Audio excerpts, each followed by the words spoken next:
Festa Kurban Bayramit është një nga festat më të rëndësishme për besimtarët e fesë islame, e cila karakterizohet me besim të palekundër të Zotit dhe gatishmëri për sakrificë. Kryemami i Bashkësisë Islame në Gjakov, Visar Koshi, tha se falja e namazit të Kurban Bayramit bëhet në të gjitha xhamitë e Kosovës 45 minuta pas lindjes së diellit, saktësisht në 5:35 minuta.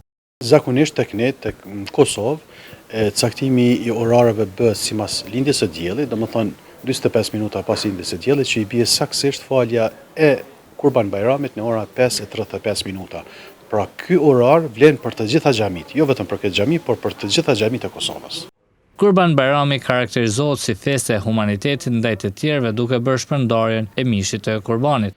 Kurbani është një lloj sakrifice që jepet tash në këtë rast, por jo vetëm për ta falendëruar Zotin në këtë rast, por edhe për të treguar vlerën humane ndaj të tjetrit, domethënë ndaj familjes, ndaj shoqënisë, ndaj fëmijëve e kështu me radhë. Kështu që Kurbani e ndërlidh pak a shumë edhe të kaluarën historike, po edhe të tashmen e cila sigurisht simbolizon këtë afërsi me Zotin. Sot ndërkaq edhe dita e Arafatit është e rëndësishme për gjithë muslimanët, sidomos për haxhin. Sot është edhe dita e Arafatit që i themi ne, që janë të gjithë haxhinit edhe të Kosovës atje, të gjithë shqiptarët, po edhe të krejt botës.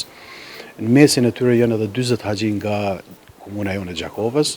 Ata lutën edhe për vetë, edhe për familjen, edhe për ne, shpresojmë tek i Madhi Zot që t'ju pranoj.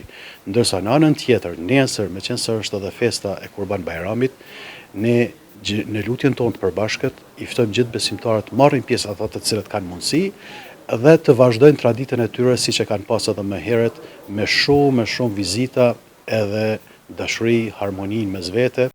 Kryemami Visar Koshi, duke uruar besimtarët për festën e Kurban Bayramit, pohoi se Bashkia Islame në Gjakov gjatë paraditës së nesërme do të presë edhe vizita.